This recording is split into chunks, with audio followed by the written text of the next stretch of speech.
Just to have a reminder, this meeting is being recorded. We are so happy to have you all here.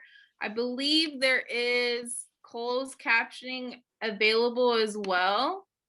So if you would like to utilize that tool, please go ahead and do so. For those of you guys who are still coming in, please make sure to write where you are from. We want to see all of you. To get started, I want to introduce Lyrical Assembly, as well as we as a faith movement that is based in San Francisco. Lyrical Assembly acknowledges that we are on the ancestral homeland of the Ramaytush and Ohlone, who are the original inhabitants of the San Francisco Peninsula. We wish to pay our respects to the indigenous stewards of this land and acknowledge that the Ramaytush Ohlone have never ceded, lost, nor forgotten their responsibilities as the caretakers of this place, as well as for all peoples who reside in their traditional territory. As guests, we recognize that we benefit from living and working on their traditional homeland. We wish to pay our respects by acknowledging the ancestors, elders, and relatives of the Ramaytush community and by affirming their sovereign rights as First Peoples.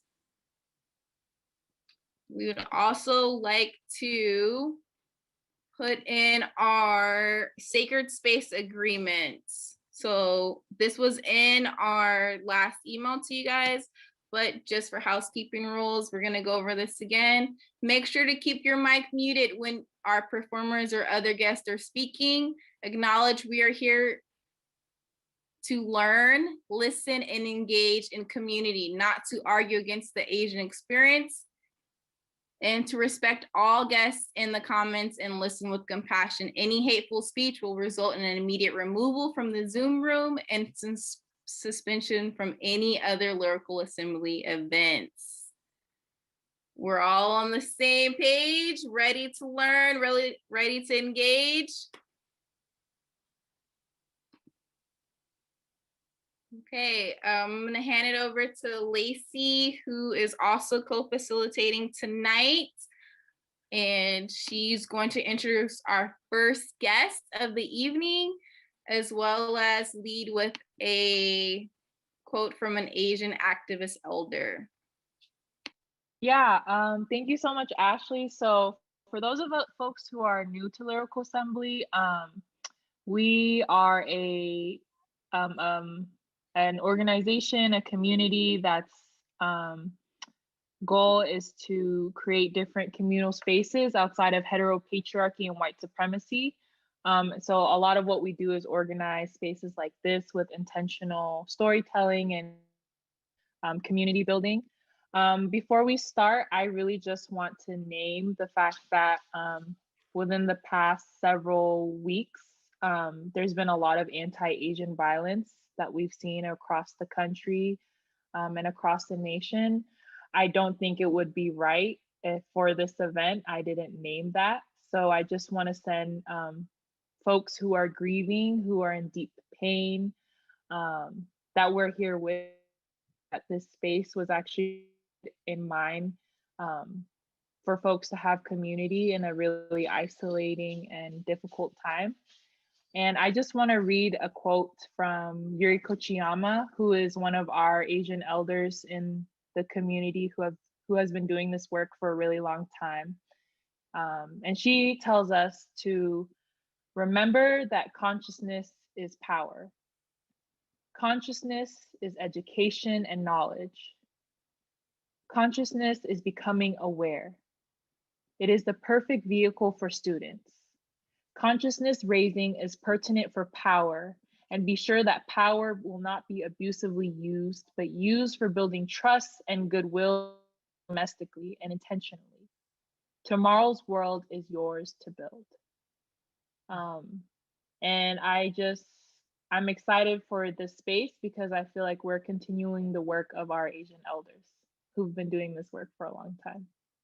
So with that being said, I would love to introduce our opening poet, Her name is Bailey Fan. She's a Chinese American poet from San Francisco. She is a community advocate. She advocates on behalf of youth in San Francisco area. She's also a spoken word poet. She's a student out here in Zoom time. She's on Zoom University. So she feels y'all's pain. And she also is a fitness instructor. So she wears many hats in the community, but one hat really seen the power and strength that she holds on is her gift of spoken word. So with that, I just want to pass the mic on to Bailey Fan. Thank you, Lacey. Hello, everyone. It's really great to see everyone's faces. I see my old advisor in the building. I see teachers that I've once had. So thank you all so much for being in this space. I am a product of your mentoring. So this poem is called I'm Sorry, Mama. Feels differently where people have suffered. Feels different when eyes have met oceans east and west of heartache and pain. It feels different when the vantage point is your individual perception. Dear Mom, I am in therapy. I've been sifting through the dense pain that's entangled in my bloodstream, been trying to open up my subconscious that holds our native language. But it feels America has aggressively made my brain erase the Cantonese from my lips. I'm sorry, Mama. That our connection is tainted, lost in translation. I don't think they told you when you migrated here that your first generation baby would be all of your essence with none of the tradition. I felt existence meant being your unqualified on-call translator, your strength in the face of white women, your hope that giving up your life in China would be worth it, Mama. I'm sorry. That the $20 in your pocket turned into a lifelong investment for property that would consume your life rather than give you family memories. That whiteness continues to erase the culture of collectivism that once spewed through our kitchen, healing aroma of ginseng and papaya soup through our hallways, gong gong spam breakfast sandwiches before school. Knowing our roles for our collective was nature you nurtured while America and capitalism stripped us from our roots. America put you on 16-hour shifts, 7 days a week, but won't accept the humanity that you hold. They won't acknowledge you. They won't acknowledge your humanity, Mama. I'm sorry. I'm sorry that I've been wondering why you work so much and why we don't speak very often. Why hello and fangaula is our daily dialogue. I haven't been able to completely grasp the intersection of your upbringing and the attempt for an American dream. I've been angry at something obvious, but something so obscure. I've made it so that the enemy is everyone in power that only wants us for making their systems well-oiled machines. Sometimes I want to look away, as if the blank gaze into sunsets and sunrises will somehow create greater action and call out the bystander effect. That someone somewhere will do something about everything, but who would I be to look away when I have the power to contribute to change? So when I write, when I move, when I plan, when I organize, when I breathe, why all of me is committed to healing community and social justice, it's because I hold onto the suffering you endure and continue to. This identity that floats tethered to your origin, the Chinese traditions that occupy the battlefield of our minds, it feels different where people have suffered. It feels differently sitting in silence with you, Mama. I feel like the child that embodies the divorce, that looks like the dad and reminds you of pain. I feel like if I don't keep fighting, then I've let an American into your home. Paul called me a disgrace because I couldn't speak Cantonese to her at the dim sum table. I didn't understand it then, but I do now. In the same breath of arguing my identity as a person of color, I've also embodied an American in your home. Angry that you don't see what I see and how I see it. Angry that you choose to put your head down and not speak against injustices. Angry that some of your behavior perpetuates whiteness. I have failed to see the suffering the grief, the loss, the confusion, the unhealthy enmeshing of identity and survival. I am guilty of only seeing from my vantage point. I'm sorry, Mama.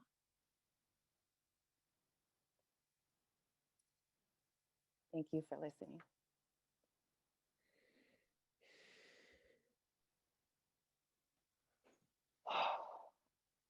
Thank you so much, Bailey, for sharing that poem.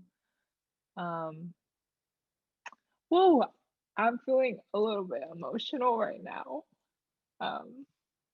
Just because for me, as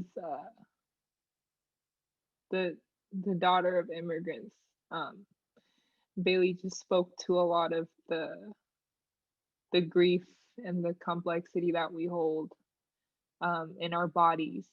So I just want to thank Bailey for sharing that piece.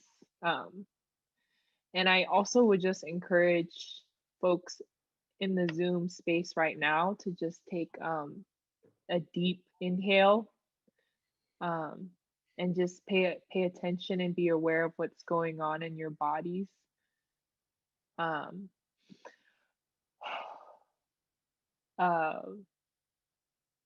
I just want to thank you, Bailey, for sharing that. And you know, when you share these stories, it's a really important and sacred thing. So thank you so much, Bailey. And folks, if you could just type in the chat to give Bailey some gas, give her some hugs through the screen because she just shared some really, really, really powerful words. Feel free to briefly unmute your mic if you need to. Yeah, but we just want to show Bailey some love right now. Thank you so much, Bailey.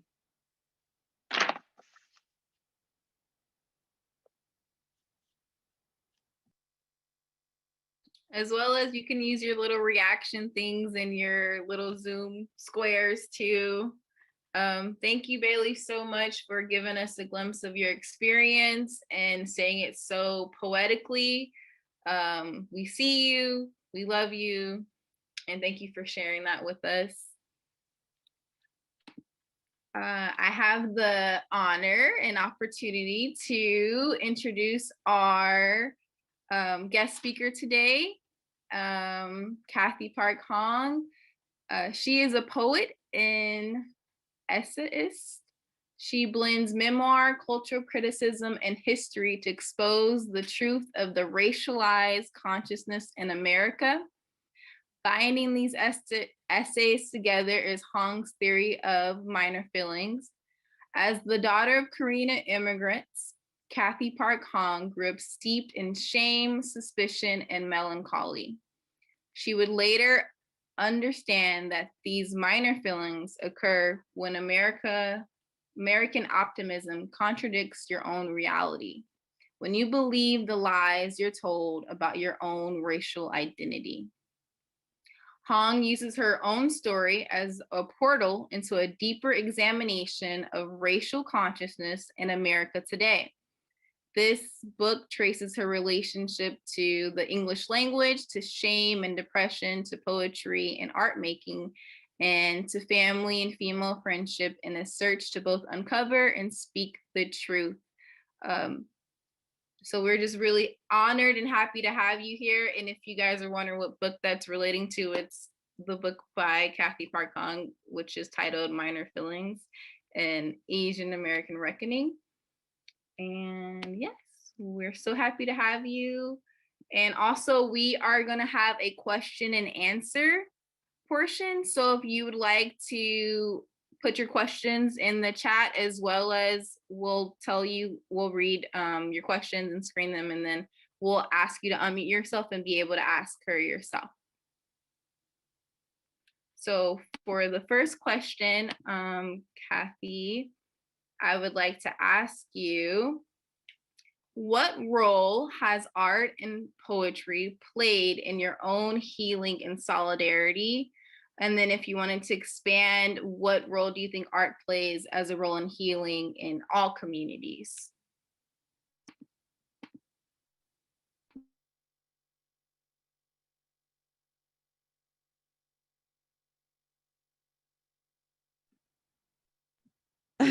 That was such a rookie move. All right. I have unmuted myself. I think we've just heard an example of a poem that really, through Bailey's anger, um, I felt healing, and I'm sure all of you did too. And thank you for that, Bailey. That was really ferocious and raw and powerful. And I think sometimes Zoom can be quite the flattening experience. But then when you hear reading like that, it just like turns the screen to three-dimensional, and you feel like you're immersed and you're in the space and you could just feel the words. So I think that's healing. I would say that for me at least, I mean that's a great question. It's a broad question. And um I when I for me, writing in art, uh before healing, it's more confrontation. It's to kind of put myself in an uncomfortable space, a space that I don't want to be in. Because more and more, actually, I would say this is more for me, uh, as I get older, is that, Baldwin said, what essays do is that they lay bare the questions hidden by the answers. And I think for me, as I write, and this happens more to as more in the revision process than anything else, is to kind of get at the core of the truth. And it is that kind of truth, that finding of truth, that I guess once it's actually written brings a form of healing. Also, art and poetry for me is that, and this is for community. It's, I'm writing from a very lonely place. It's a very solitary, uh, it's very lonely. And when I was writing Minor Feelings, it was also very lonely because I was scared that uh, no one else felt the way that I felt. And then when it came out, when it was published, I was absolutely floored that other people felt the same way that I did. And I think that's really what where the importance of writing comes in, is that especially when you're writing from a place of woundedness, if you're feeling it yourself, then you think that there's something wrong with you, that affliction is you, that affliction is inside you, and you are somehow an aberration. Whereas when you're as able to express that woundedness or that affliction, and you realize that you're in company with other people, then it becomes a form of healing, because you realize that other people feel it too, and that you're not alone, and that you're in company. But more than that, then that woundedness turns into anger, because you realize that this is not, because it's not just you, it's not an isolated incident, it's something that other people feel. It's structural, that this is a problem that's not your problem, but the world's problem, or the problem that's imposed by the whoever's in power. And so that can lead to action, right? So this way, and I think that's how art and writing can be powerful. And of course, like, it depends on the writing. Like, poetry for me is more about being able to feel things. I think essays are more asking hard questions about what we deem as truths. Uh, sometimes so or I listen, or sometimes I look at art just more for solace than anything else, and that could also be healing as well. Looking at art or reading a poem and wanting to kind of be in that moment of silence, when there's so much chaos, that's also a form of healing too. So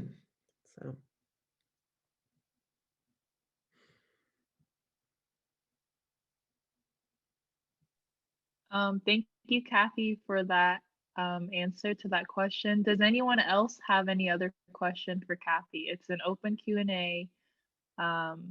We have a list of some pre-selected questions, but we really want to encourage y'all to unmute your mic if you feel comfortable and ask the question directly, or you can type it in the Zoom chat and we can read it on your behalf as well.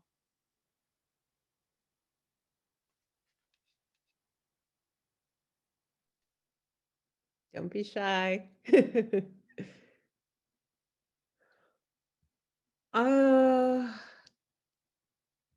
Kat, the question is, Kathy, do you have a favorite quote, excerpt from Minor Feelings? Not really. I don't know. I think it really depends on,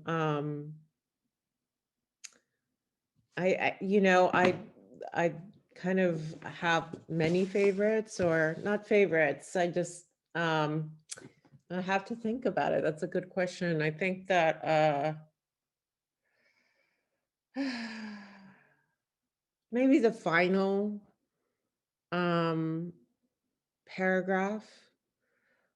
Like, I think I like the, there's this one paragraph. I could read, maybe I could just read a couple paragraphs, but which parts were the hardest for you to write?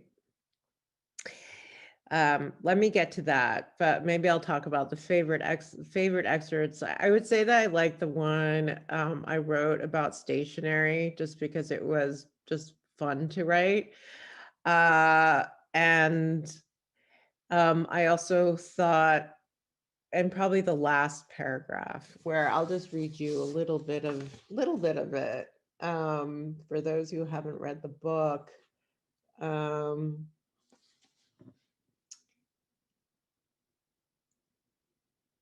I'll just read this. Unless we are read as Muslim or trans, Asian Americans are fortunate not to live under hard surveillance, but we live under a softer panopticon, so subtle that it's internalized, and that we monitor ourselves, which characterizes our conditional existence. Even if we've been here for 4 generations, our status here remains conditional. Belonging is always promised and just out of reach, so that we behave, whether it's insatiable acquisition of material belongings, or belonging as a peace of mind where we are absorbed into mainstream society. If the Asian American consciousness must be emancipated, we must free ourselves of our conditional existence. So I would say that that was one paragraph that was, I wouldn't say favorite, but when I wrote that, I did feel some relief, because I was almost like I was struggling throughout to kind of get to that moment, and I didn't even know what that moment of closure was going to be. But then when I wrote it and it wasn't easy, I was like, this is what I was trying to say. But I also felt that I had to write everything else beforehand to get to that moment. So that might be one of the more potent moments in the book for me. As far as which parts were the hardest for me to write, I mean, so many parts of this book was really hard for me. It seems so, like, I'm not gonna like criticize it, because that's gonna make me sound like I'm fishing for compliments. But I think every part was difficult. Yes, the parts about Helen were difficult. Actually, the parts where I had to divulge personal moments in my life was very difficult, because I'm not typically an autobiographical writer, and that was also pushed by my hard-ass editor, Victory Matsui, unfortunately, who's no longer an editor. But they were always like, you have to go deeper, you have to be more vulnerable. And it was easier for me to put on my critical eyeglasses and just write from a distance, to write to be a little bit aloof. So it's like, and that also happened in the revision process, where through the, in certain ways, through the revision process, I was able to get raw, which you think it would be the opposite, you know? So the personal moments were the hardest, but also I think, and this is pertinent to now, I would say writing about the Black-Asian relations in Minor Feelings was also very difficult. And I don't think I think I just got the tip of the iceberg in Minor Feelings. I think most subjects that I wrote about dealing with Asian America, it was just like the tip of the iceberg, whether it was activism in the late 60s and the 70s, whether it was about feminist friendship, whether it was sexual assault in Asian Americans, whether it was about classism. But I would definitely say the Black-Asian relations was really, really hard, because I don't think we still found a language to write about the interracial conflicts between minorities, because we're still used to thinking about race in a very binary way. And, you know, beyond talking about who is anti-Black or who is anti-Asian, to really talk about the messy entanglements is really, really difficult. You know, and I think sometimes we need to get outside of the social media hemisphere to discuss that. But so I was trying to kind of talk about both like the Asian American complicity, but also to say that we're victims, and also to say that not all of us are white adjacent, and a lot of us are also come from a vulnerable and working class background, and also from countries that have been devastated by imperialism and global capitalism. There's so much to say that I think hasn't been written yet. Even though I do think we have a long tradition of Asian American literature, but somehow it always seems to get drowned out. And so I just hope that people continue finding that language and finding those histories. And I think we're just beginning. We're always just beginning, right? I'm sorry, there's so many questions now. I'm like, where? Cathy, one thing Bailey's poem touched on was the silence between many Asian Americans and our older generations. Yes. And right now, it seems like a lot of us in younger generations are starting to find our voices in new ways. I can't agree more. Thank you for doing that so incredibly with Minor Feelings. Thank you. But I'm struggling with what we speak out of when there's so much silence from our elders, between us and our elders.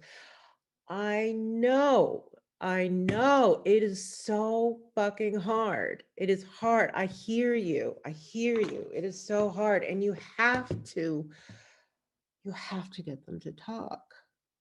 I'm feeling this closely right now because I'm doing an oral history project, and it's like all of the subjects that I eschewed, in the past when I was sort of younger and more hard-headed, and not refusing to write about what's expected of me. I'm like, oh, like I was always interested in writing about race, but I'm like, I'm not going to really write about what it means to be Asian American, because so many people have done that. And I'm like, no, that's not true.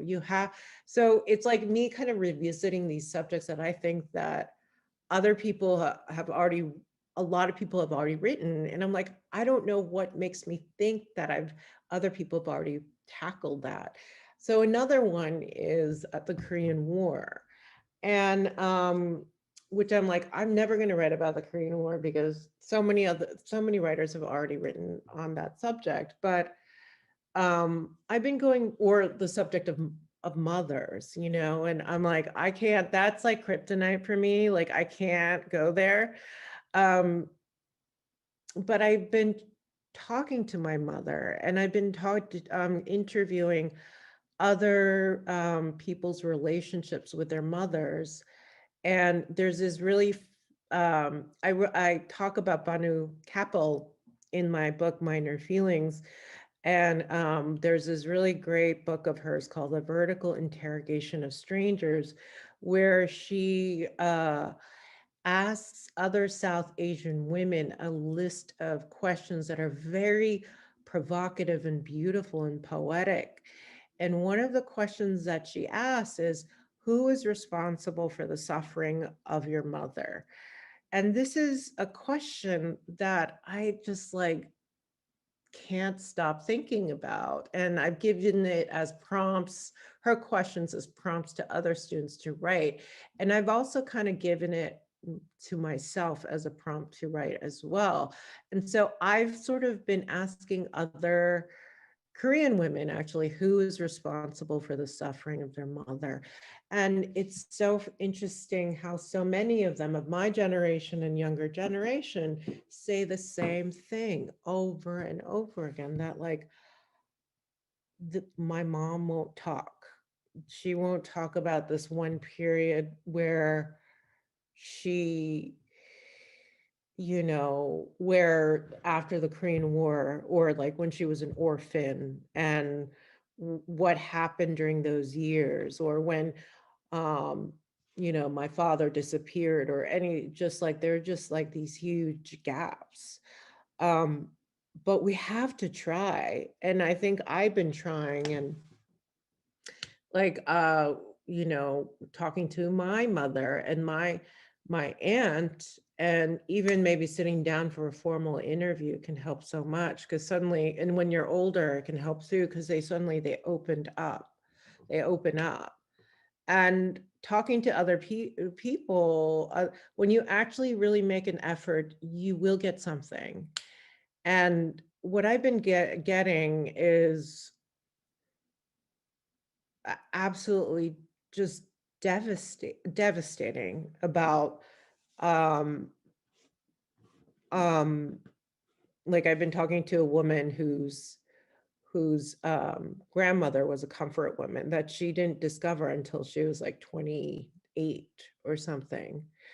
And once you actually start at kind of pushing these your elders, your mothers, your grandmothers, your grandfathers, your fathers, you won't find, even, you might have some resistance, but when you do find out, it's much more profound, deeper than you would expect. So I think that it's really important that even if we're met with this resistance, that we find out as much as possible. Because even me, I'm a mother with a child, and there's so much that I don't know about what happened in the past, and I kind of censor myself. I say, well, there's, what's there to say about the Korean War, or what's more to say about like intergenerational trauma, which is so linked to Asian American literature, or any kind of immigrant literature, intergenerational trauma. And I think we just hear that as a catchphrase, and you're just like, we haven't even gotten close to kind of digging what's there, unearthing what's there. So yeah, it's a very good question.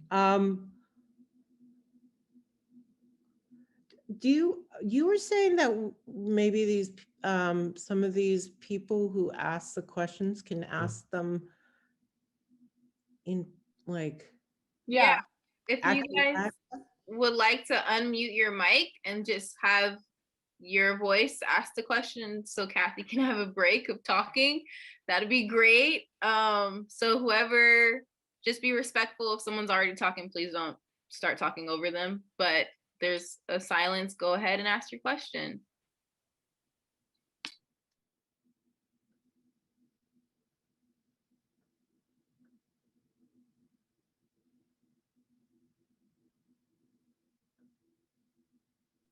I'll take it. I posted this question in the chat, but I just finished reading for a project I'm writing E.J. Coe's memoir, The Magical Language of Others. And Mhm. she, for just further groom, she comes from Japanese and Korean heritage, but doesn't find out about the Japanese part of that until later. And she kind of reclaims that as a college student by learning Japanese, and she studies in Japan. I'm Filipino, and I'm third generation, and so I'm removed from that language. But I'm thinking about that and how Ko kind of decides to re-inherit what has been disinherited from her later in her life.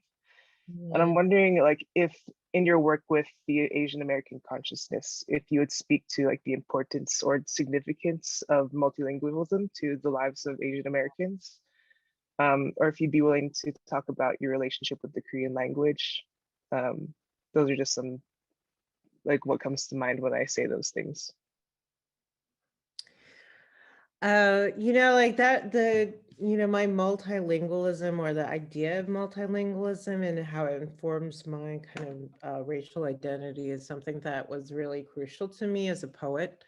I think because Korean was my first language, even though I was born here, and then I learned English later. I think I always had a very fraught relationship, where I don't know why. I was very sensitive to it, I think, where I distinctly remember learning English and thinking that it was a language that I had to master, like it was ping pong or something, and and there was a very clear division where Korean was the language of uh, uh, well, it was the mother tongue, right? So it was the language of home and food and nurture and uh, toxicity and so forth. Whereas the English language was a public language, and it was a language of power, and it was a language that was taught at school, and what I saw on the blackboard, and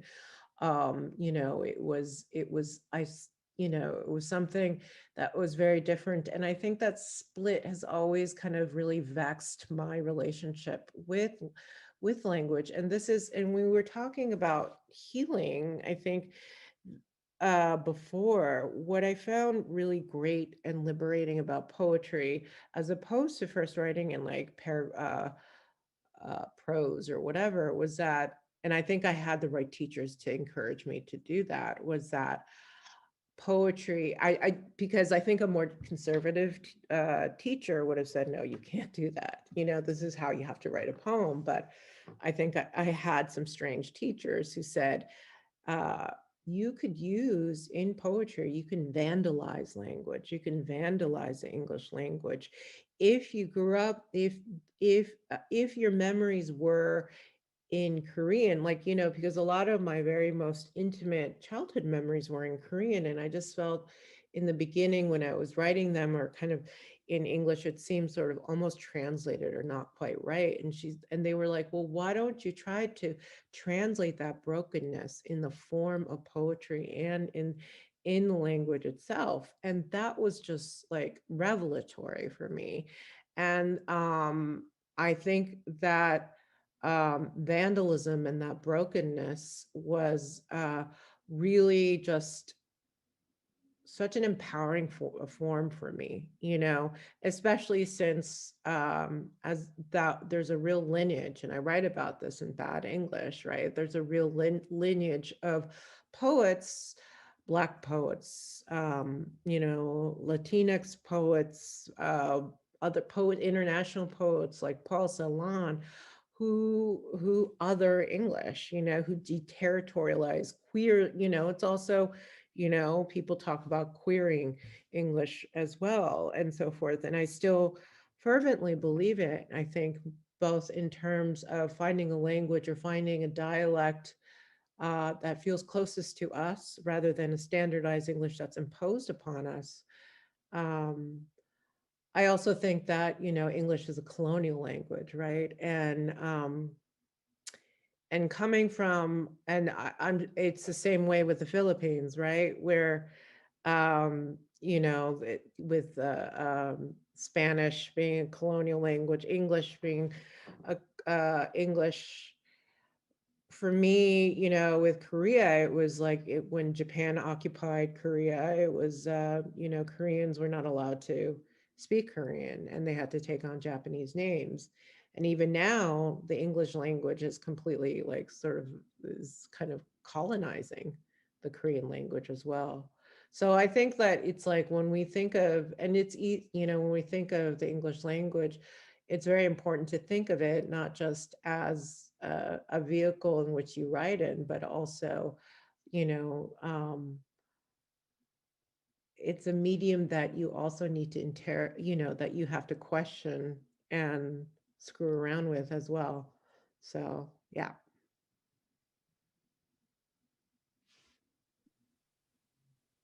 I think we have time for 2 more questions.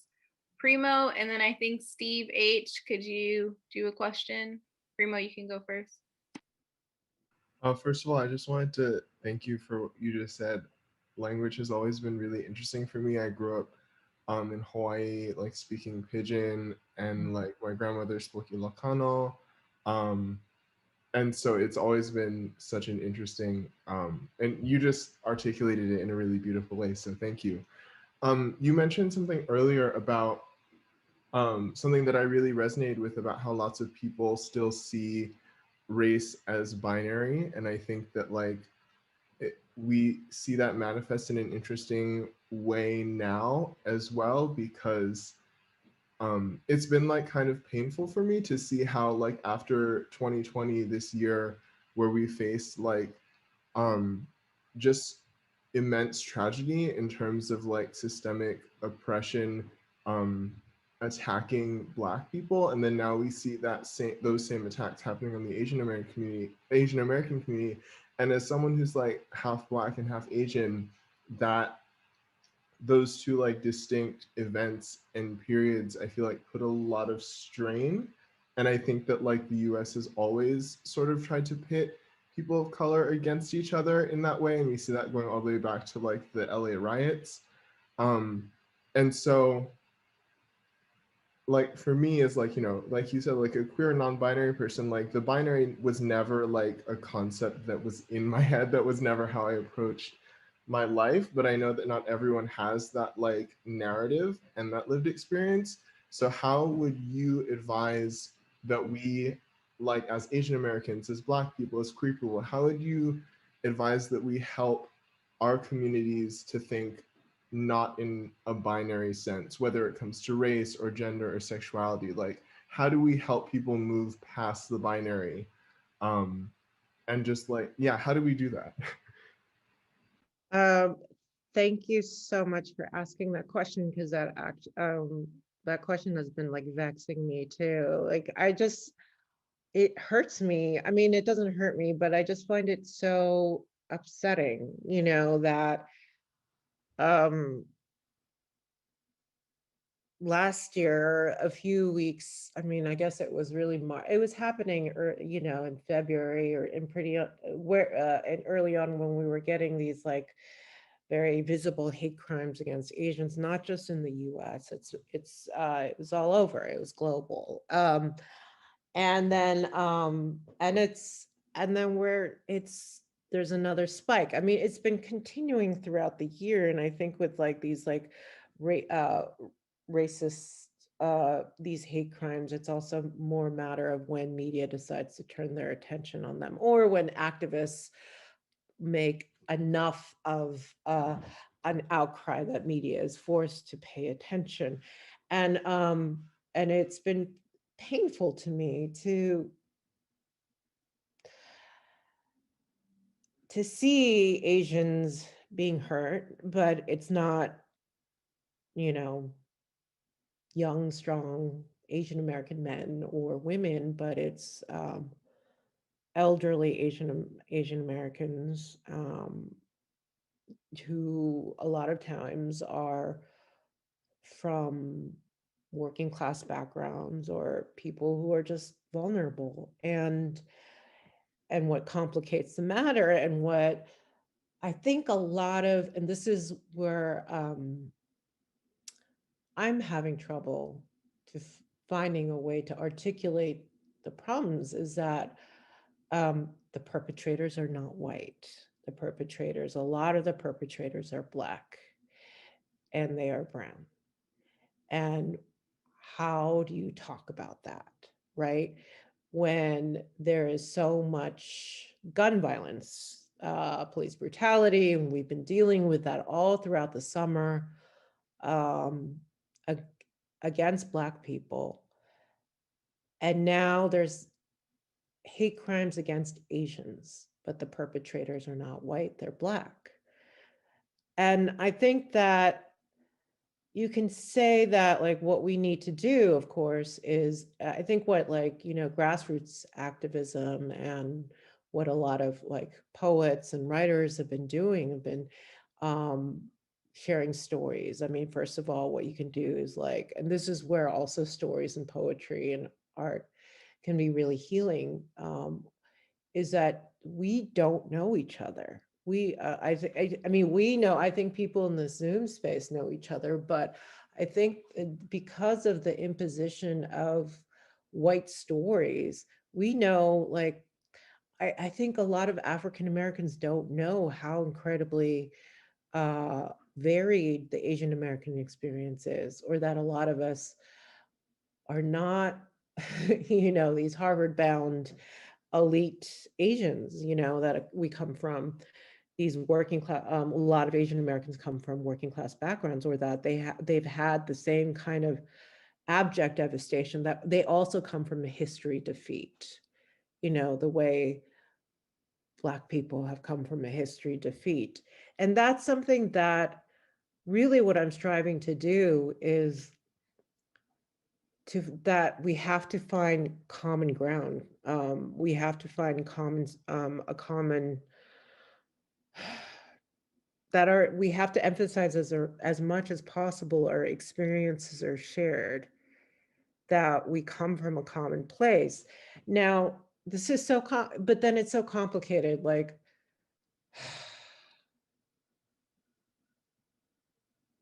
because, you know, like, you know, 2 years ago and so forth, like I would have these arguments and you know, maybe this is actually more of an elite place, but you know, there are definitely certain African American activists and scholars and writers and so forth who say you cannot flatten the Black experience and equate the Black experience with other people of color.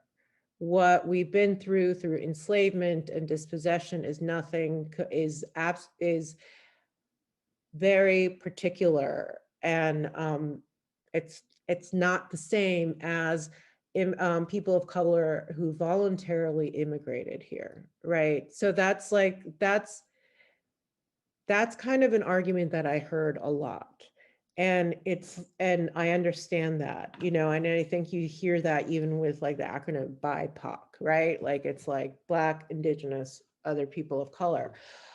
However, I think, and people have been always very suspicious of multiracial coalition building because it's kind of flattening, right? Like oh, we're all the same, we're all having the same struggle. And I'm I have to say I'm unhappy with both arguments. Both ways of talking about race. I'm unhappy with I'm unhappy with this sort of like rah multiracial coalition where it's all the same struggle. But I also kind of been chafing at this sort of like all the struggles of other people of color don't matter. It's you know, the way like, you know, like Frank Wilderson will say, like all other people of color are junior partners to whiteness, whereas like, you know, it's not. I'm like, no, that's not it either. You know, it's something we have to find a way to talk about racial capitalism. We have to find a way about the caste system in America, of the divisions that have been sown. We have to talk, we have to find a way to talk to each other, and we have to do it in a grassroots level, but I think there's also an urgency for, and I have been talking to other Asian Americans about that. Asian Americans have to talk about the anti-Blackness in their community. But I also think that African Americans need to talk to their community about how we need to stand together. One aspect that I fear is, what I'm fearing is in the last election, there were more Latinx, and there was Latinx and Asian Americans. There was a significant portion of them who voted for Trump. There is like, and I think we're seeing this kind of these fissures happening within ethnicities. It's almost like not only is black, white binary a simplistic way of looking at race, it's almost simplistic to look at ethnicities, you know, kind of allocating experiences as ethnicities. Because even among, say, Asian Americans, which is clearly not a monolith, it's a coalition of many identities, we're seeing certain groups of Asian Americans going more radically left, but then there are also other Asian Americans who are trending right. And what I'm afraid, and you're seeing that with Latinx people as well, and that's the story that's not being vocalized enough. And when you think about the GOP, the white Americans, their white constituency is shrinking. They're going to look for new recruits. And what I'm afraid of is that because of these hate crimes, and I've been seeing this on social media, that it's going to turn more Asian Americans into supporting a carceral state. So I'm trying as much as I can. I don't know how at this point, but we need to talk to our people in our community. And we cannot use the same kind of dialogue where we just cancel each other and we say, you're anti-Black, because that's going to make them we can't do it. We can't afford to, because we need the numbers to change this country so that it's more equitable. I think some of the kind of social media language that we've been using is just even dividing people amongst each other. And I think what's really important, and this is where people are scared to talk, is because of this fear of being canceled, is people talking honestly between having interracial discussions, Black and Asian Americans, Black, Latinx, and Asian Americans, and so forth. Not something that's like this happy multiracial discussion, or not a discussion where it's a lot of, you know, where it's like an oppression Olympics, you know, but where we're actually having a dialogue. And I'm not an organizer, you know. I think there are organizers who have who have the technical, who have the skills and the experience to kind of have that kind of dialogue. And I think it is happening, but it needs to happen more. I'm sorry, I'm totally rambling, but this is, you know, I'm sort of going through it right now, you know. I'm just like it's just like kind of, it's like this really impossible moral calculus where I'm like, how do we talk about this? How do we talk through each other? You know, how talk to each other and talk past these like these divisions. But anyway, I'm sorry, I rambled. I hope I sort of answered your question. No, thank you so much. It was all so appreciated. Thank you so much. We are getting close for time, so I'm gonna allow one more question. And Steve has a question. He's someone who's been in our book club. Please go ahead and unmute yourself and ask your own question. Okay, you can hear me, right? So yeah, I belong to the book club. We just spent the last month or so reading your book and devouring it. I've been hearing the need for how to talk, and I'm hearing the role of healing and vulnerability and the threat of flattening the landscape. So the question is there a way to express the role of vulnerability and healing in a more explicit way to help bring about this Black and Asian solidarity, or to help bring about dialogue? You know, we need skilled people, as you say, people with wisdom, people with tech, but I'm also hearing, you know, the role of healing and vulnerability too. And you were talking about that about 20 minutes ago in your book. And I really appreciate that in the book. So I'm wondering if you could address if there's a more explicit way to bring about what we're looking for with respect to vulnerability and healing. I mean, I think you point to it. I think it has to come from vulnerability, you know, rather than this kind of social media engineered dialogue, right? Where it's more about scoring points or winning the argument and so forth. And Lacey wrote in the chat, cancel culture is actually a product of capitalism because we want to cancel someone and move on quickly. That is exactly it. I think but where we can start, and I think this is what a lot of activists and organizers do, is that before there's any kind of conversation that's had between different groups, is that you first read, right? You first read the group's movement history and other literature, and then you talk, right? And I think a lot of it is what's absolutely necessary is time and space to allow each other to talk, and to come from a very subjective personal space, you know, and to say, this is what I've been through, this is what my family has gone through. And then I think what you'll see, it's like what I talk about in my book. It's like when I listened to Richard Pryor for the first time, or when I was like looking at this Black artist Adrian Piper's art when I was in college, or when I was really when I was looking, or like when I read like Solma Sharif's poetry, I feel this recognition, right? And it's like, and that's so important when you're reading at other people's experiences that you think are different experiences, you feel that recognition, and immediately there's that bond. So that's why I think that's really important, to come from that point of vulnerability. There was a second part to your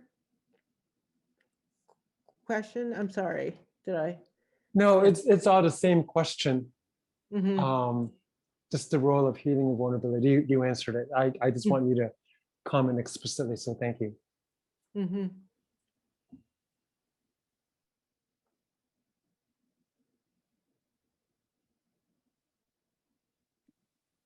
Thank you guys so much for the amazing questions, as well as Cathy. Thank you for being so vulnerable and answering the questions. We appreciate your time. Also, Bailey will be performing another piece. Please stay active in the group chat. I'm loving your comments, as well as one person asked for a link to the book club. It's in there. Without further ado, I would like to reintroduce Bailey, even though she doesn't need an introduction anymore, because we already seen her. We've seen the art, we've seen the heat. And then I'm gonna spotlight her again so we can just all really engage with just her. Bailey, you ready? Okay. Yeah, thank you again for everybody for being in this space, for listening. Some of the things that I wrote down were around the importance of storytelling and connection. I think about when I'm not that old, I'm 31, but I'm thinking about when I was younger, what the conversations looked like. We did read, we did dive into literature, we did talk, we did have some connections, and we weren't on social media like statement trends, I guess you could say. I think sometimes people don't know the definitions of many of the words that are going around and floating around social media, but then because it's someone that's popular or they like, they'll repost and engage in these conversations that they may not have all the information around, and then sometimes there's no humility behind it. So I really appreciate this conversation and the vulnerability behind even the processing of the thoughts and the things that we're still thinking about, thinking of ways that we can articulate these things. And so definitely really appreciate the conversation and hope that my poem can wrap us up to understand that like there is a level of, I'm going to get this word wrong, I say it wrong all the time, but synchronicity, when things are happening in parallel with one another. And that word has been coming up a lot randomly. And I feel like it's coming up a lot for me because I'm thinking of the fact that many truths can be truths at the same time. Many experiences can be those experiences at the same time. And what does that look like for us? And ultimately, what I have come to is that that means that I need to get to know people, that I need to have conversations, critical conversations. And also I need to focus on like the solidarity aspect. And what does that look like? What does that look like outside of my comfort zone? And so that leads me into this piece, which is called When History and Reality Converge. There is so much happening that my brain has actively archived information for its survival. Sometimes memories sneak out of my eyes and roll down my cheeks. They tell me I just have complex post-traumatic stress disorder. I'm often mesmerized by abstract clusters of history and reality converging, like thoughts hopping into my mind, like the cancellation of my Asian American class was another emphasis on the Chinese Exclusion Act, how our gongongs and popos have taught us not to say pokai, yet here we are with decades of being pushed to the ground and harmed, if not killed, how images of young bodies of color dropping from hates coming out of hot brass shell through Ames barrels trigger voices that have told me the way they try to stop the movement is by killing off our thinkers. Quite often, my heart gets heavy and I have to ask myself, is it personal or is it institutionalized? I am haunted by the historical aura of assimilation, brainwashing, and privilege. The reality of erasure, exclusion, invisibility pulled up by bootstraps to continue laboring for an industrial institution that never really gave a damn about our humanity. While they gentrify communities, gluing together earthquake-proof glass windows, allowing us to see them, they're revealing their inability to see us past the glare they think is their spotlight. My adolescence was bombarded with realizing that being in this United States meant having to sit at the table with the same people who colonized land, murdered for power, who choose to root themselves at a round table with an alternative agenda in their pocket, pitted people of color against each other, desperately hoping to make us hate one another because they hated us. I am anxiously rocking back and forth with clenched fists, waiting for this psychological warfare to dissipate. Pain demands to be felt, and often in the most raw ways. I am this walking diary of generations of trauma seeping through my muscles, paralyzing me into the historical narrative that as an Asian woman, I am weak, silent, submissive, a fetish for white men, ill-equipped to stand vocal, foreigner. But yet in that same breath, I am a part of a group that has been deemed dangerous because reality is, when connected with Black, Indigenous people of color, our power would render whiteness inferior. See, I am here. I am able, I am ready, and I am armed, metabolizing each and every emotion unpermitted to be felt by my elders, each emotion silenced through manipulated definitions of resiliency. I am feeling the weight of being the only one in my family to confront oppressive intergenerational cycles. You see my voice. This raspy voice has been made outlier. I'm exhausted, yet present. We are stronger together than we are apart. We have more in connection than the mainstream narrative will highlight. You see, we can stand actively in solidarity like Yuri and Malcolm. You see, they want us to fight each other while they sit back in their white-walled rooms, red and blue ties, sipping their coffee, puffing their cigars. But behold, a rude awakening of when history and reality converge. You heard the quote before. You've heard this before. You see, they tried to bury us. They did not know we were seeds. Thank you all. Thank you so much. If everyone could just unmute themselves and give her love for her art and for her space and for her presence. Thank you, Bailey. Thank you. Yes, Bailey. Oh my God. Thank you so much. Woo.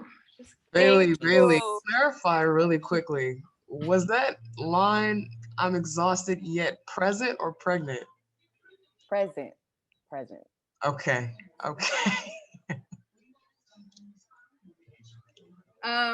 I just want to say thank you guys so much. And also I would like to provide the socials and more information from our guest Bailey as well as Cathy Park. Did you have anything that you would like to share with us of some upcoming work, Cathy, or anything to look out for that you're working on right now? I am working on a couple essays that's coming out in The Believer, I think, in a month or so. Yeah. Okay, so you guys watch out for that. I'm gonna put Bailey's social and her website in the chat right now, as well as we're just so thankful that you guys were here today. If we could just give a combined clap or snaps for Cathy and Bailey, I would appreciate that. Mic off, just real loud, just, you know, feel that energy. Zoom, it's Saturday night, all of that. And then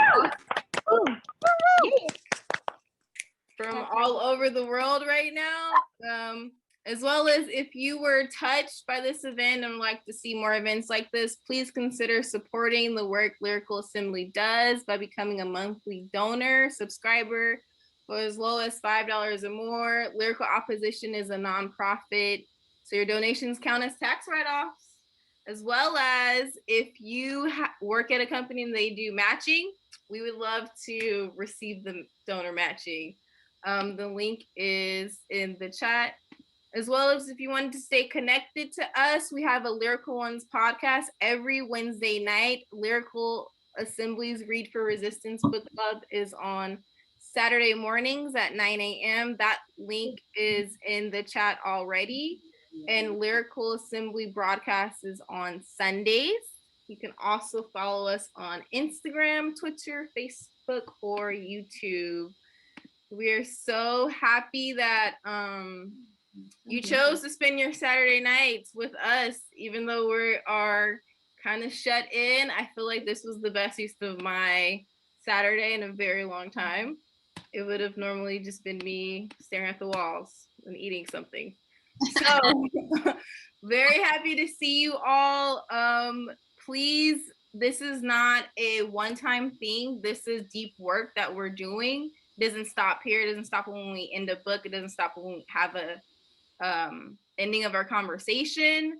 Just continue to do the work. It's like someone put in the chat, we are doing the work now by having these dialogues, by having the reflection time, for stopping in this, you know, capitalistic nation to spend our Saturday evening this way. So I'm really happy and I'm proud of all of you for even being here today. This is a great first step. If you're not familiar with Cathy's work, please, for yourself and for like the greatness of our nation, go read it so we can all have a better understanding. And yeah, great to see all of you guys and love you. Bye. Thank you guys so much. Thank you, everyone. Thank you. Thank you. Thank you all. If you guys have more questions, I'm gonna drop my email in the chat about further events that we do. If you want to connect, be a part of our community.